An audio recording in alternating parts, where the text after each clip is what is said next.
शास्त्री जी, दीदी मां साध्वी ऋतंबरा जी, स्वामी चिदानंद सरस्वती जी,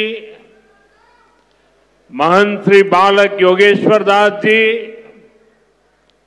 इसी क्षेत्र के सांसद विष्णुदेव शर्मा जी, अन्य महानुभाव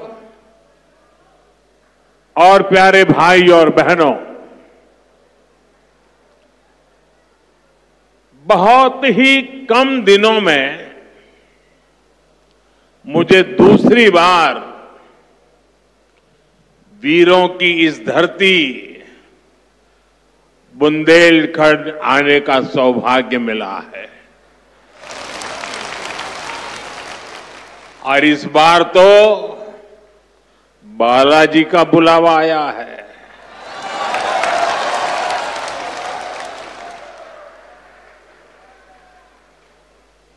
ये हनुमान जी की कृपा है कि आस्था का ये केंद्र अब आरोग्य का केंद्र भी बनने जा रहा है। अभी मैंने यहां Shri Bageshwar Dham medical science and research institute का भूमि पूजन किया है। ये संस्थान 10 एकड़ में बनेगा। पहले चरण में ही इसमें 100 बेड्स की सुविधा तैयार होगी। मैं इस पुनीत कार्य के लिए श्री धीरेन्द्र शास्त्री जी का अभिनंदन करता हूं और बुंदेलखंड के लोगों को बहुत बहुत बधाई देता हूं।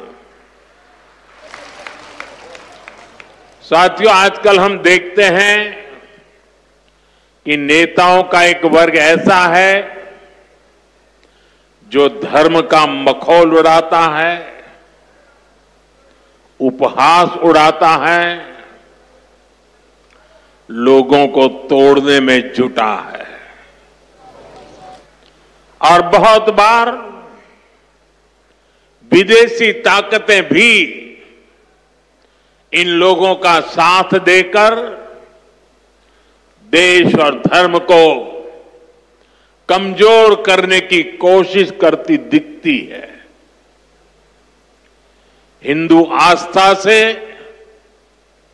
नफरत करने वाले ये लोग सदियों से किसी न किसी भेष में रहते रहे हैं। गुलामी की मानसिकता से घिरे हुए लोग हमारे मत, मान्यताओं और मंदिरों पर, हमारे संत, संस्कृति और सिद्धांतों पर हमला करते रहते हैं।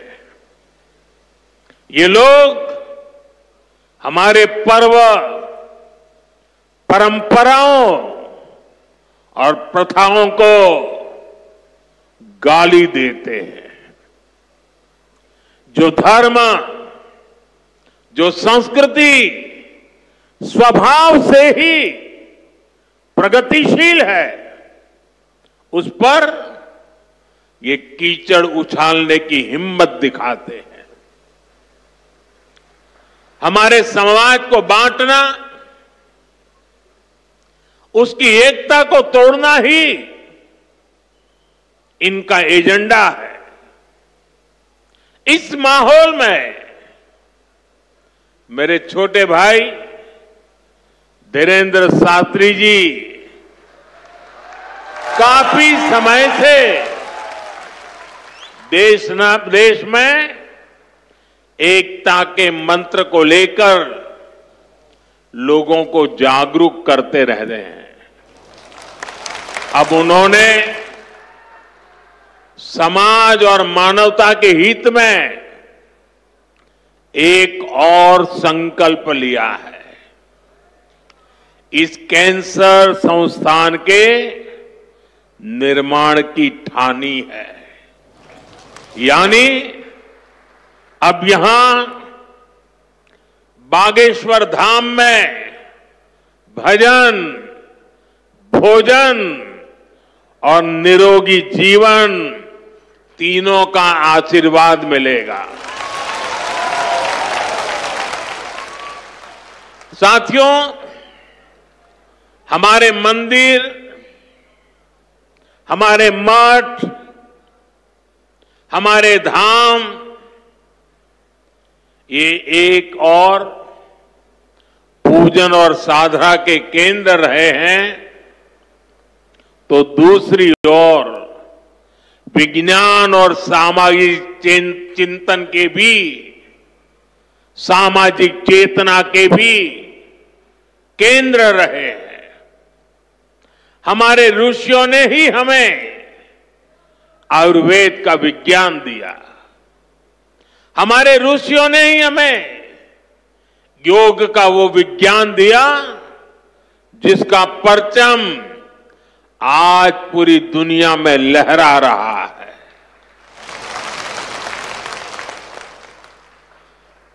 हमारी तो मान्यता ही है, परहित सरिस धर्म नहीं भाई, अर्थात दूसरों की सेवा, दूसरों की पीड़ा का निवारण ही धर्म है। इसलिए नर में नारायण, जीव में शिव, इस भाव से जीव मात्र की सेवा, यही हमारी परंपरा रही है। आजकल हम देख रहे हैं महाकुंभ की हर तरफ चर्चा हो रही है। महाकुंभ अब पूर्णता की ओर है। अब तक करोड़ों लोग वहां पहुंच चुके हैं। करोड़ों लोगों ने आस्था की डुबकी लगाई है, संतों के दर्शन किए हैं। अगर इस महाकुंभ की तरफ नजर करें तो सहज भाव उड़ जाता है, ये एकता का महाकुंभ है। आने वाली सदियों तक 144 वर्ष के बाद हुआ ये महाकुंभ एकता के महाकुंभ के रूप से प्रेरणा देता रहेगा और देश की एकता को मजबूती देने का अमृत परोसता रहेगा। लोग सेवा भाव से लगे हुए, जो भी कुंभ में गया है एकता के दर्शन तो किए ही हैं, लेकिन जिन जिन से मेरा मिलना हुआ है, दो बातें महाकुंभ में गए हुए हर व्यक्ति के मुंह से हिंदुस्तान के कोने कोने में सुनाई देती है। एक, वे जी भर करके स्वच्छता कर्मियों की उनके गुणगान करते हैं। 24 घंटे जिस सेवा भाव से इस एकता के महाकुंभ में स्वच्छता के कार्य को संभाल रहे हैं, मैं आज उन सभी स्वच्छता के साथियों को आदरपूर्वक नमन करता हूं। दूसरी एक विशेषता है जो हमारे देश में बहुत कम सुनने को मिलती है और इस बार मैं देख रहा हूं एकता के इस महाकुंभ से आए हुए हर यात्री कह रहा है कि इस बार एकता के महाकुंभ में पुलिस कर्मियों ने जो काम किया है, एक साधक की तरह, एक सेवाव्रती की तरह पूरी नम्रता के साथ देश के कोटि कोटि जनों को संभालना इस एकता के महाकुंभ में जिन पुलिस कर्मियों ने देश के लोगों का दिल जीत लिया है, वे भी बधाई के पात्र है। लेकिन भाइयों बहनों, प्रयागराज के इसी महाकुंभ में इसी सेवा भावना के साथ अनेक विध समाज सेवा के प्रकल्प चल रहे हैं, जिसकी तरफ मीडिया का तो ध्यान जाना बड़ा मुश्किल है, लेकिन ज्यादा चर्चा भी नहीं हुई है। अगर मैं सभी इस सेवा प्रकल्पों की चर्चा करूं तो शायद मेरा अगला कार्यक्रम डिस्टर्ब हो जाएगा, लेकिन मैं एक का उल्लेख करना चाहता हूं। इस एकता के महाकुंभ में नेत्र महाकुंभ चल रहा है। इस नेत्र महाकुंभ में देश के कोने कोने से आए हुए यात्री, गरीब परिवारों से आए हुए लोग, उनकी आंखों की जांच होती है, मुफ्त में होती है। नेत्र चिकित्सक देश के गणमान्य डॉक्टर 2 महीने से वहां बैठे हुए हैं और इस नेत्र महाकुंभ में अब तक 2 लाख से ज्यादा मेरे भाई बहनों की आंखों की जांच हो चुकी है। करीब 1.5 लाख लोगों को निःशुल्क दवाई और चश्मे दिए गए हैं और कुछ लोग ऐसे पाए गए जिनके मोती बिंदु के ऑपरेशन की जरूरत थी। तो इस नेत्र महाकुंभ से चित्रकूट और अगल बगल के स्थानों पर जहां पर अच्छी नेत्र चिकित्सा की अस्पतालें थी, करीब 16,000 मोतियाबिंद के ऑपरेशन के लिए उन अस्पतालों में भेज करके एक भी पैसे का खर्च बिना उन सबके मोतियाबिंद के ऑपरेशन किए गए हैं। ऐसे कितने ही अनुष्ठान इस एकता के महाकुंभ में चल रहे हैं। भाइयों बहनों, ये सब कौन कर रहा है?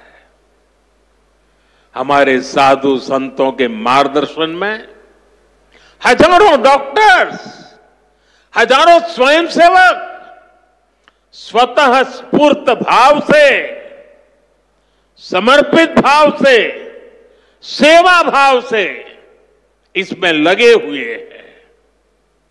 जो लोग एकता के इस महाकुंभ में जा रहे हैं, वो इन प्रयासों की सराहना कर रहे हैं।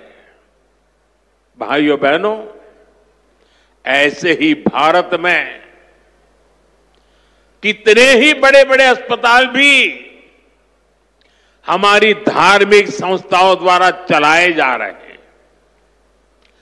धार्मिक ट्रस्ट के द्वारा हेल्थ और साइंस से जुड़े कितने ही रिसर्च इंस्टीट्यूट्स चलाए जा रहे हैं। करोड़ों गरीबों का इलाज और सेवा इन संस्थानों में होती है। मेरी दीदी मां यहां बैठी है। अनाथ बालिकाओं के लिए जिस प्रकार से समर्पण भाव से वो सेवा करती है, अपना जीवन बेटियों के लिए उन्होंने समर्पित कर दिया। साथियों, यही पास में हमारे बुंदेलखंड का चित्रकूट, प्रभु राम से जुड़ा ये पवित्र तीर्थ खुद दिव्यांगों और मरीजों की सेवा का कितना बड़ा केंद्र है। मुझे खुशी है इस गौरवशाली परंपरा में बागेश्वर धाम के रूप में एक और नया अध्याय जुड़ने जा रहा है। अब बागेश्वर धाम में आरोग्य का आशीर्वाद भी मिलेगा। मुझे बताया गया है यहां 2 दिन बाद महाशिवरात्रि के दिन 251 बेटियों के सामूहिक विवाह महोत्सव का भी आयोजन होगा। मैं इस पुण्य कार्य के लिए भी बागेश्वर धाम की सराहना करता हूं। मैं सभी नवविवाहिता दंपतियों को, मेरी बेटियों को सुंदर और सुखी जीवन के लिए अग्रिम बधाई देता हूं, हृदय से आशीर्वाद देता हूं। साथियों, हमारे शास्त्रों में कहा गया है, शरीर माध्यम खलु धर्म साधनम, अर्थात हमारा शरीर, हमारा स्वास्थ्य ही हमारे धर्म, हमारे सुख और हमारी सफलता का सबसे बड़ा साधन है। इसलिए जब देश ने मुझे सेवा का अवसर दिया तो मैंने सबका साथ सबका विकास के मंत्र को सरकार का संकल्प बनाया और सबका साथ सबका विकास के इस संकल्प का भी एक बड़ा आधार है सबका इलाज, सबको आरोग्य। इस विजन को पूरा करने के लिए हम अलग अलग स्तर पर फोकस कर रहे हैं। हमारा फोकस है बीमारी से बचाव पर। आप मुझे बताइए, यहां स्वच्छ भारत अभियान के तहत टॉयलेट, शौचालय हर गांव में बने हैं कि नहीं बने हैं? इससे आपकी मदद हुई कि नहीं हुई? आपको पता है, शौचालय बनने से एक और फायदा हुआ है। शौचालय बने हैं तो गंदगी से होने वाली बीमारियां भी कम हुई है। एक स्टडी कहती है, जिन घरों में शौचालय बने हैं वहां हजारों रुपये बीमारी पर खर्च होने से बचे हैं। साथियों, 2014 में हमारी सरकार आने से पहले हालात ये थी कि देश में गरीब जितना बीमारी से नहीं डरता था, उससे ज्यादा डर उसे इलाज के खर्च से लगता था। अगर परिवार में कोई एक व्यक्ति भी गंभीर बीमारी का शिकार हो जाए तो पूरा परिवार संकट में आ जाता था। मैं भी आप सबकी तरह गरीब परिवार से निकला हूं। मैंने भी इन तकलीफों को देखा है और इसलिए मैंने संकल्प किया है, मैं इलाज का खर्च कम करूंगा और आपकी जेब में ज्यादा से ज्यादा पैसे बचाऊंगा।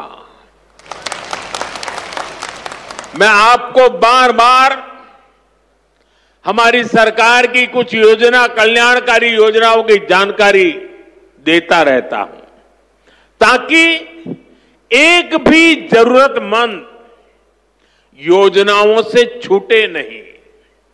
इसलिए मैं कई जरूरी बातें आज फिर यहां दोहरा रहा हूं और मैं आशा करता हूं आप इसे याद भी रखेंगे और अपने परिचितों को जरा बताएंगे भी। बताएंगे ना? पक्का बताएंगे? ये भी सेवा का ही काम है। इलाज के खर्च का बोझ कम होना चाहिए कि नहीं होना चाहिए? इसलिए मैंने हर गरीब के मुफ्त इलाज की व्यवस्था कर दी है। 5 लाख तक का इलाज बिना किसी खर्च के। किसी बेटे को अपने मां बाप के इलाज के लिए 5 लाख रुपए तक खर्च नहीं करना पड़ेगा। ये दिल्ली में आपका जो बेटा बैठा है ना, वो काम वो करेगा। लेकिन इसके लिए आपको आयुष्मान कार्ड बनवाना है। मुझे आशा है कि यहां बहुत सारे लोग होंगे जिनका आयुष्मान कार्ड जरूर बना होगा। जिनका नहीं बना है वो भी जल्दी से बनवा ले। और मैं मुख्यमंत्री जी को भी कहूंगा कि इस काम को, इस क्षेत्र में अगर कोई छूट गए हो तो तेजी से इसको आगे बढ़ाया जाए। साथियों, एक और बात आज आपको याद रखनी है।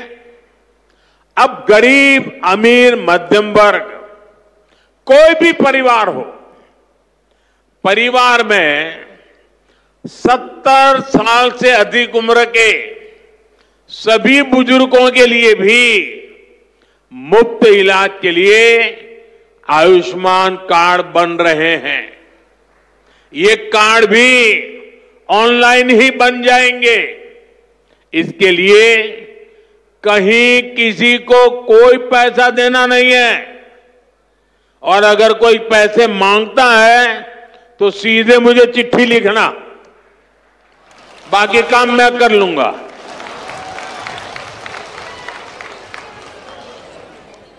अगर कोई पैसा मांगता है तो क्या करेंगे आप? लिखेंगे? मैं इन संत महात्माओं को भी कहता हूं कि आप भी जरा आयुष्मान कार्ड का प्रबंध कर दीजिए, ताकि आपको कभी बीमारी में मुझे सेवा करने का मौका मिले। आपको तो बीमारी आने वाली नहीं है, लेकिन अगर कहीं आ जाए तो। भाइयों बहनों, कई बार इलाज के लिए अस्पताल में भर्ती होने की जरूरत नहीं पड़ती है। डॉक्टर की लिखी दवाई घर पर ही खानी पड़ती है। ऐसे में मेडिकल स्टोर से सस्ती दवाई मिले, मैंने इसका भी इंतजाम किया है। इस खर्च को कम करने के लिए देश में 14,000 से ज्यादा जन औषधि केंद्र खोले गए हैं। और ये जन औषधि केंद्र ऐसे हैं कि जो दवाई बाजार में 100 रुपये में मिलती है, जन औषधि केंद्र में वही दवाई सिर्फ 15, 20, 25 रुपये में मिल जाती है। अब आपका पैसा बचेगा कि नहीं बचेगा? तो आपको जन औषधि केंद्र से दवाई लेनी चाहिए कि नहीं लेनी चाहिए? दूसरी एक बात मैं करना चाहता हूं। आजकल बहुत बार खबरें आती हैं, गांव-गांव किडनी की भी बीमारी काफी फैल रही है। अब किडनी की बीमारी जब बढ़ जाती है तो लगातार डायलिसिस करानी पड़ती है, नियमित रूप से करानी पड़ती है। दूर दूर जाना पड़ता है, खर्चा बहुत लगता है। आपकी ये मुसीबत कम हो, इसलिए हमने देश के 700 से ज्यादा जिलों में 1,500 से ज्यादा डायलिसिस सेंटर खोले हैं।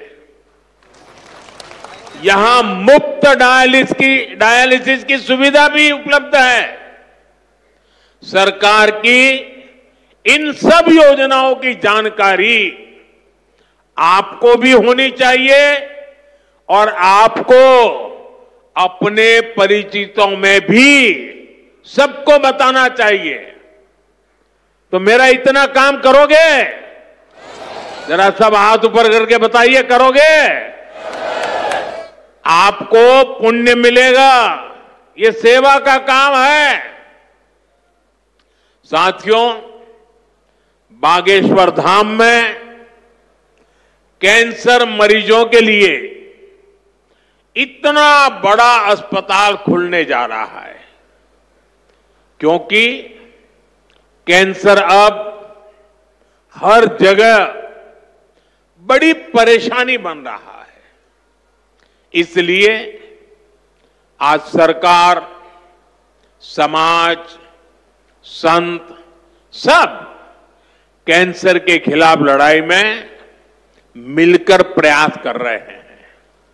भाइयों बहनों, मुझे पता है गांव में अगर किसी को कैंसर हो जाए तो उससे लड़ना कितना मुश्किल होता है।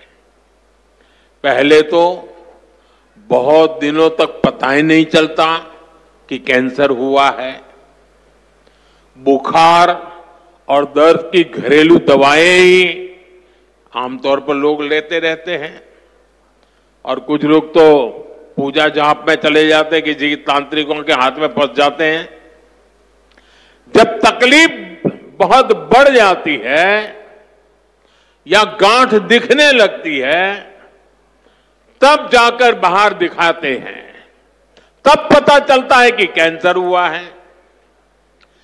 और कैंसर का नाम सुनते ही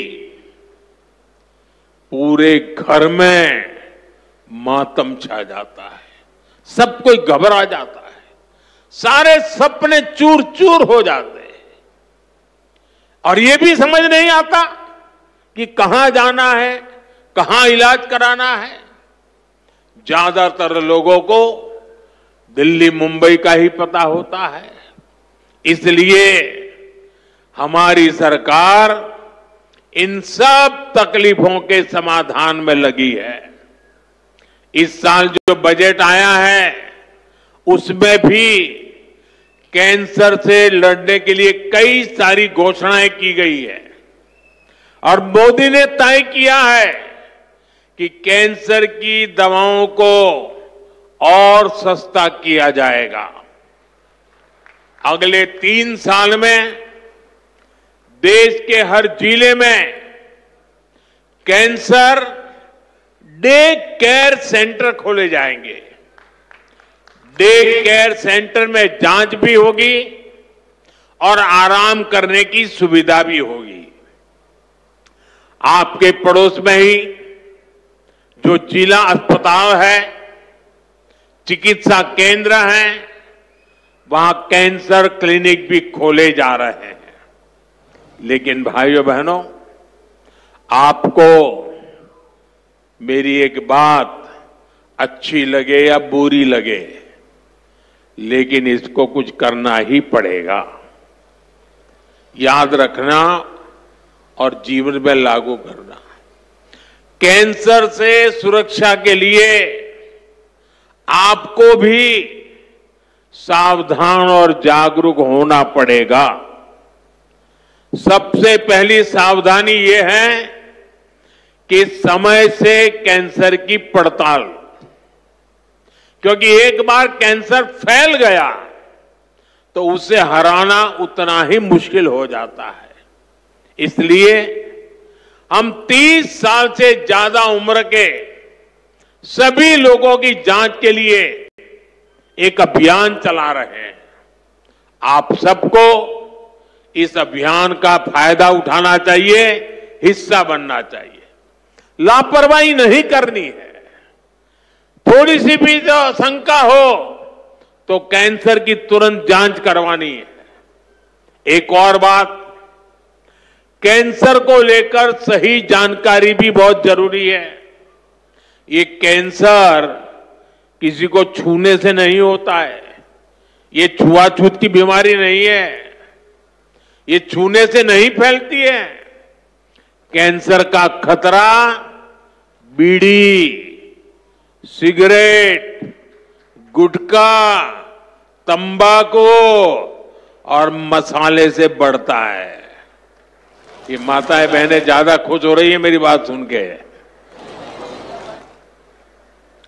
इसलिए कैंसर फैलाने वाले इस सब नशे से आपको तो दूर रहना ही है, औरों को भी उससे दूर रखना है। अपने शरीर और स्वास्थ्य का ख्याल रखना है। और मैं आशा करता हूं, अगर हम सावधानी रखेंगे तो बालेश्वर धाम के कैंसर अस्पताल पर बोझ नहीं बनेंगे। यहां आने की जरूरत नहीं पड़ेगी। तो सावधानियां रखोगे ना? लापरवाही तो नहीं करोगे ना? साथियों, मोदी आपका सेवक बनकर आपकी सेवा में जुटा है।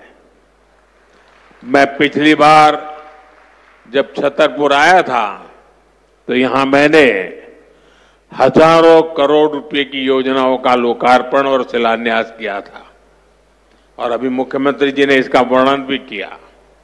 आपको ध्यान होगा, इनमें 45,000 करोड़ रुपए की केन बेतवा लिंक परियोजना भी थी। ये परियोजना कितने दशकों से लटकी हुई थी। कितनी सरकारें आई चली गई। हर पार्टी के नेता भी बुंदेलखंड आते थे, लेकिन यहां पानी की किल्लत बढ़ती ही चली गई। आप मुझे बताइए, पिछली किसी सरकार ने अपना वादा पूरा किया क्या? ये काम भी तब शुरू हुआ जब आपने मोदी को आशीर्वाद दिया। पीने का पानी और उसका संकट दूर करने के लिए भी तेजी से काम हो रहा है। जल जीवन मिशन यानी हर घर जल परियोजना के तहत बुंदेलखंड के गांव-गांव में पाइप से पानी पहुंचाया जा रहा है। गांव में पानी पहुंचे, हमारे किसान भाई बहनों की तकलीफ दूर हो, उनकी आय बढ़े। हम इसके लिए दिन रात मेहनत कर रहे हैं। भाइयों बहनों, बुंदेलखंड समृद्ध बने, इसके लिए जरूरी है कि हमारी माताएं बहनें भी उतनी ही सशक्त बने। इसके लिए हमने लखपति दीदी और ड्रोन दीदी जैसी योजनाएं शुरू की है। हम 3 करोड़ बहनों को लखपति दीदी बनाने का लक्ष्य लेकर चल रहे हैं। बहनों को ड्रोन उड़ाने की ट्रेनिंग भी दी जा रही है। बुंदेलखंड में सिंचाई का पानी पहुंचेगा। बहनें ड्रोन से फसलों पर छिड़काव करेगी, खेती में मदद करेगी, तो हमारा बुंदेलखंड समृद्धि के रास्ते पर तेजी से आगे बढ़ेगा। भाइयों बहनों, गांव में ड्रोन तकनीक से एक और बड़ा जरूरी काम हो रहा है। स्वामित्व योजना के अंतर्गत ड्रोन से जमीन की पैमाइश करा के उसके पुख्ता कागज दिए जा रहे हैं। यहां एमपी में तो इसे लेकर बहुत अच्छा काम हुआ है। अब इन कागजों पर लोग बैंक से आसानी से लोन भी ले रहे हैं। ये लोन रोजगार धंधे में काम आ रहा है, लोगों की आय बढ़ रही है। साथियों, बुंदेलखंड की इस महान धरती को विकास की नई ऊंचाई पर पहुंचाने के लिए डबल इंजन की सरकार दिन रात मेहनत कर रही है। मैं बागेश्वर धाम में कामना करता हूं, बुंदेलखंड समृद्धि और विकास की राह पर इसी तरह आगे बढ़ता रहे। और आज मैं हनुमान दादा के चरणों में आया तो मुझे लगा क्या ये धीरेन्द्र शास्त्री अकेले ही पर्ची निकालेंगे कि मैं निकाल पाऊंगा। तो मैंने देखा कि आज हनुमान दादा की मुझ पे कृपा होती है कि नहीं होती है। तो हनुमान दादा जी ने मुझे आशीर्वाद दिया और मैंने आज पहली पर्ची निकाली, उनकी माताजी की पर्ची निकाली, और जिसकी बात शास्त्री जी ने बता दी आपको। खैर साथियों, ये बहुत बड़ा अवसर है, बहुत बड़ा काम है। संकल्प बड़ा हो, संतों के आशीर्वाद हो, प्रभु की कृपा हो तो समय सीमा में सब पूर्ण होता है। और आपने कहा है कि इसके उद्घाटन के लिए मैं आऊं, दूसरा कहा है कि उनकी बारात में मैं आऊं। मैं आज सार्वजनिक रूप से वादा करता हूं, दोनों काम कर दूंगा।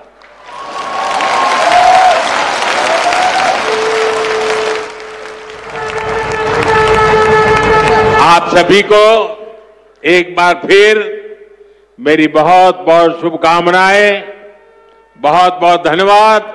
हर हर महादेव।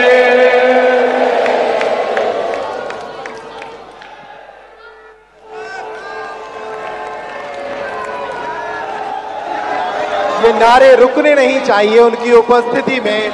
जिस तरीके से उनकी उपस्थिति ने आज बागेश्वर धाम के इस विराट संकल्प को एक नई ऊंचाई दी है, निश्चित रूप से वे आप सबकी तालियों के पात्र हैं। बोलिए बागेश्वर धाम की, बोलिए भारत माता की जय श्री राम। प्रधानमंत्री जी के इस ओजपूर्ण संबोधन में बागेश्वर धाम परिवार का संबल था। उस संबल के साथ ही हम इस कैंसर अस्पताल के लिए प्रोत्साहित हैं। भारत को निरोगी बनाने की दिशा में जो प्रयास